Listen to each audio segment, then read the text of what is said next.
저희가 웬만한 의사보다는 잘 벌지 않나요? 의사들이 얼마 버는지 알고 얘기하는 거예요 지금.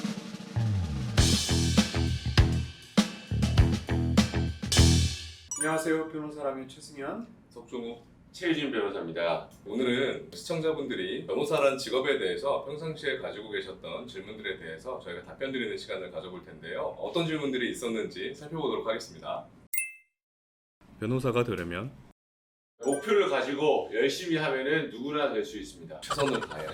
대신 변호사가 되려면 일단 먼저 법학 적성 시험을 치른 이후에 법학 전문 대학원에 입학을 해야 됩니다. 그 다음에 3년간의 교육 과정을 거친 후에 변호사 시험을 보게 되는데 이 변호사 시험에 최종적으로 합격을 해야만 변호사가 될 수 있죠. 예전에는 이제 사법고시랑 같이 병행이 됐었는데 지금은 이제 사법고시가 완전히 이제 폐지가 됐고 법학 전문 대학원 절차로 일원화가 되어 있습니다. 참고로 저는 사법시험 35회. 흔히 변호사라는 직업에 대해서 말을 좀 유창하게 잘해야 된다 이렇게 생각을 하는 분들이 많이 계신데 이 법학 적성 시험이나 아니면은 변호사 시험 그 어디에도 이 구술평가는 들어가 있지 않습니다. 그래서 사실 말을 잘하고 못하고 하는 무관하고요. 그냥 우리가 수능 공부하듯이 각 과목에 대해서 열심히 공부를 하셔서 좋은 점수를 올리신다면 누구나 변호사가 될 수 있습니다. 이 중에서 이제 변호사 시험 같은 경우에는 공법, 이제 공법이라 하면 이제 헌법이나 행정법 같은 과목이 포함되어 있고요. 그다음에 이제 형법, 민법, 그리고 선택법 이렇게 크게는 네 분야의 법에 대한 시험을 치르게 됩니다. 어땠어요? 그 과목 중에서 특별히 어려웠던 과목이 있나요? 민사법 중에서 민법이 양도 방대하고 외워야 되거나 풀어야 될 문제가 많기 때문에 가장 어려웠던 것 같고요. 또 공법을 좋아했어서 행정법 이런 과목들 열심히 했었거든요. 최수현 변호사님 같은 경우에 어땠어요? 어떤 법이 제일 어려웠어요? 저희는 사법시험이라고 아까 얘기를 했는데 사법시험 볼 때도 민법이 가장 어려웠습니다. 교과서부터가 일단 제일 두껍죠. 기본서 두께가 한 이 정도 되고 그 외에 봐야 할 책들까지 하게 되면은 민법 관련된 교재나 문제집만 쌓아도 한 이 정도 이상은 될 거예요. 어떻게 보면 누구나 알고 있는 어떤 상식적인 부분들도 많이 들어가 있기 때문에 쉬워 보이면서도 가장 점수를 따기 어려운 또 가장 경쟁이 치열한 그 법학 과목이라고 할 수 있죠. 대부분의 학생분들이 민법 과목을 가장 어려워하고 많이 하시게 되기 때문에 막상 합격을 하시고 나면 민법은 대부분 또 잘하시는 변호사님들이 많이 계십니다. 변호사의 연봉은? 사실 저희는 이제 개업을 해서 운영을 하고 있다 보니까 뭐 정해진 연봉이 있는 것은 아니고요. 기본적인 소속 변호사라고 하죠. 1년차 변호사의 연봉 시세를 대충 말씀드리면 서초동 기준으로 했을 때 1년차가 보통 세전 기준으로 월 600만 원 정도. 물론 법인에 따라서 200만 원 정도의 차이가 있기는 합니다. 흔히 이야기하는 대형 로펌, 김앤자바 같은 보통 1년차 기준으로 세전 1000만 원에서 1500만 원 정도의 급여가 책정이 되어 있습니다. 이런 대형 법인 같은 경우에는 서초동 기준으로 했을 때 거의 2배를 상회하는 급여이기 때문에 상당히 높은 편에 속하기는 하는데 그만큼 또 업무량도 상당하죠. 시간당 급여로 따지게 되면은 큰 차이는 없을 거라고 생각이 됩니다. 보통 법무법인 안에는 이제 대표 변호사가 있고 그 다음에 파트너 변호사가 있고 소속 변호사, 이제 우리가 어소 변호사라고 이야기를 하거든요. 어소시에이트 로이어. 크게는 이렇게 세 분류로 나눠지고요. 이 소속 변호사 같은 경우에는 자기가 배당받은 사건들만 처리를 하면서 아직은 경험을 쌓는 그런 단계라고 보시면 되고, 여기서 일정한 연차가 쌓이게 되면은 파트너 변호사로 승진을 하게 됩니다. 파트너 변호사 같은 경우에는 본인이 좀 더 적극적으로 사건을 유치를 할 수도 있고 법인 운영에도 어느 정도 이제 개입을 하고 적극적으로 사건을 유치하면서 그 밑에 이제 어소 변호사들을 관리하는 업무를 주로 하고 있습니다. 전문직 연봉 순위로 본다면 뭐 의사나 뭐 한의사, 치과의사 비교했을 때는 꽤 높은 순위에 있긴 한데요. 저희가 웬만한 의사보다는 잘 벌지 않나요? 의사들이 얼마 버는지 알고 얘기하는 거예요 지금.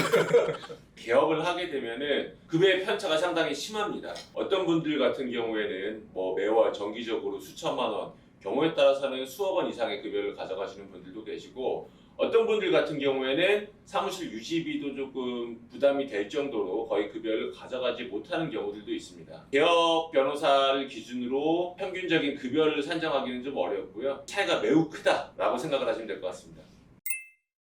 변호사 직업의 만족도와 변호사 생활의 장단점이 있을까요? 일단 공직에 있다가 나온 지 몇 년 안 된 상황이라서 변호사 생활을 많이 겪어봤다고 할 수가 없어서 50% 넘지는 않는 것 같아요. 그러면 잠깐만, 그러면 판사 때는 몇 프로였죠? 판사 때는 만족도가 매우 높았죠. 저는 판사 만족도는 한 90%는 됐다고 봅니다. 검사라는 직업에 대한 만족도는 몇 프로였나요? 검사는 지금보다 만족도가 낮습니다. 판사, 변호사, 검사 순의 그렇습니다. 만족도를 경제적인 면이나 시간적인 면에서는 변호사가 가장 낮고요. 낮다라는 게 아니면 가장 좋다. 좋다. 시옷 받침인 거죠? 네. 지금 제 변호사로서의 직업 만족도는 200%라고 저는 말씀드리고 싶고요. 기본적으로 제 직업에 대한 자부심과 행복감을 가지고 있습니다. 변호사 1, 2년차 때는 굉장히 워라밸이 안 좋기 때문에 야근도 많이 하면서 힘든 일도 많았었는데 이제 그런 부분들이 숙련돼 가면서는 업무 효율이라든지 의뢰인분들과 일하고 또 다른 변호사님들과 협업하는 부분에 있어서 능률적으로 일을 하고 있기 때문에 직업에 대해서 만족하고 있습니다. 단점은 이제 의뢰인분들하고 항상 호흡하면서 일을 하는 직업이다 보니까 의뢰인분들과 성향이 잘 맞을 때는 또 그만큼 직업에 대한 만족도나 행복감이 올라가는데 의뢰인분들하고 또 간혹가다 마찰이 생길 때도 있거든요. 그런 부분들을 해결을 하고자 할 때는 굉장히 좀 스트레스에 시달린다는 그런 단점이 있죠. 저 같은 경우에는 99% 정도 만족한다고 생각을 하는데요. 사실 이 직업이 주는 장점과 단점이 좀 극명한 것 같습니다. 먼저 장점이라고 한다면 내가 변호사라는 직업을 가졌다는 이유만으로 제가 하는 이야기에 좀 더 무게가 실리는 부분들이 있습니다. 그리고 주변에서도 저한테 많이 의지하는 부분들이 생겨서 그 부분은 장점인 것 같고요.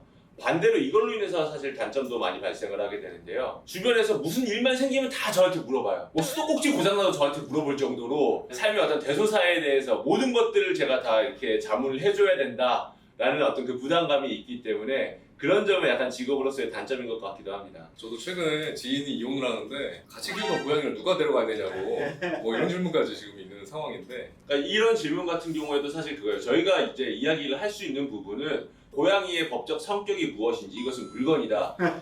그럼 이 물건을 어떻게 분배할 것인가 이런 거에 대해 법리적으로 이야기를 할 수 있는 건데 그분들이 원하는 거는 법리적인 부분이 아니에요. 야, 이 고양이 내가 밥 주고 다 키웠는데 또 상대방 측에서는 이 고양이 내가 데려왔는데 너가 고양이 얘 씻겨를 봤어 똥을 치워봤어 그러면 감정적으로 좀 지칠 때가 있기도 하죠. 네. 맞습니다. 변호사만의 특이한 직업병이 있을까요?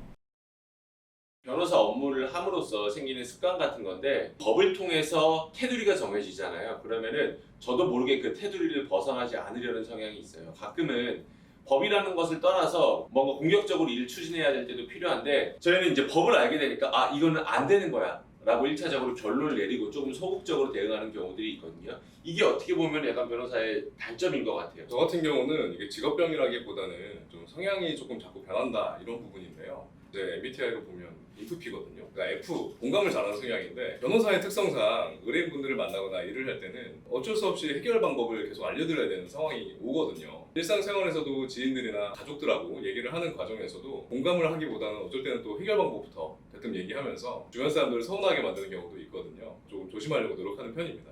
석 변호사님하고 조금 다른 결이긴 한데요. 일상생활에서 해결 방법부터 제시하는 성향이 있었는데 변호사를 하다 보니까 그렇게 제시하면 안 되는 일들이 많더라고요. 들어주고 공감해주는 일들을 해야 수임도 되고 수임이 돼야 돈이 되니까. 형수님한테 많이 혼나서 바뀐 건 아닐까요?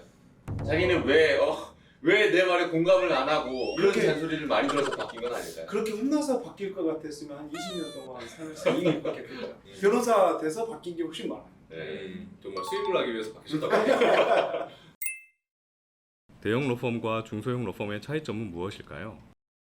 기본적으로 법인이 수행하는 사건의 질이나 규모도 차이가 있겠고요. 소속된 변호사님들의 숫자로도 평가를 하기도 하고 법인들이 이제 가져가는 매출 기본적으로 이제 그런 지표를 가지고 대형과 또 그 이하의 사무소들을 저희가 분류하기도 하는데 변호사님께서 생각하시기에는 대형 로펌과 작은 로펌의 차이가 좀 있을까요? 그 대형 로펌의 생활을 접해보지는 못했는데요. 간접적으로 듣는 얘기만 있어서 특정 사건은 안 한다, 개인적인 사건은 안 한다 이런 얘기들은 주로 듣는데요. 중소형 로펌, 개인형 로펌으로 가면 갈수록 꺼리는 사건 없이 적극적으로 사건을 더 유치하고 하려고 하는 경향은 있는 것 같아요. 그 판사로서 이제 사건의 양쪽 대리인들을 다 보실 때가 있잖아요. 대형 로펌이 무조건 잘한다. 아니면 뭐 소형 로펌은 아무래도 대형 로펌보다 좀 역량이 좀 부족하다. 이런 걸 실제로 느끼셨나요? 제 개인적인 생각인데 대형 펌들의 경우에 판사들이 생각하기에 이렇게까지 쓸 필요는 없는데 서면의 양이라든가 부풀려진 경향이 없지 않아 있는 경우가 많습니다. 오히려 그 특정한 분야의 경우에 있어서 변호사들이 기민하게 움직여야 된다든가 특정 분야에 내가 정해야 돼 있다든가 모두의 전문성이 필요한다든지. 오히려 대형보다는 중소형 폼에 있는 변호사들이 더 열심히 하고 더 전문적인 소견을 보여주는 경우가 굉장히 많았습니다. 흔히 이야기하는 대형 펌들 같은 경우에는 일반적인 송사 사건이나 개인 사건들을 위주로 하는 것이 아니라 기업 사건들과 그 기업에 대한 자문 업무를 위주로 하고 있기 때문에 저희가 일반적인 어떤 송사가 생겼을 때 그 사건을 대형 펌에다 맡기는 경우가 흔치는 않죠. 연차마다 또 회사마다 다를 수는 있겠지만 보통의 어서 변호사님들이 적게는 30건에서 많게는 5, 60건 정도를 배당을 받아서 사건을 수행하시거든요. 워라밸 면에서 본인이 조절하기 나름이겠지만 사내 변호사라고 하는 그 직군이 있는데 사내 변호사님들보다는 전반적으로 송무를 진행하시는 어서 변호사님들이 훨씬 더 워라밸 면에서는 취약점이 있다고 할 수 있죠. 여러분들이 영화에서 또 드라마에서 보시는 변호사의 모습이 실제로는 어떨지 2부에서 말씀드리도록 할게요. 지금까지 변호사랑의 최유준, 석종욱 최승현 변호사였습니다. 고맙습니다.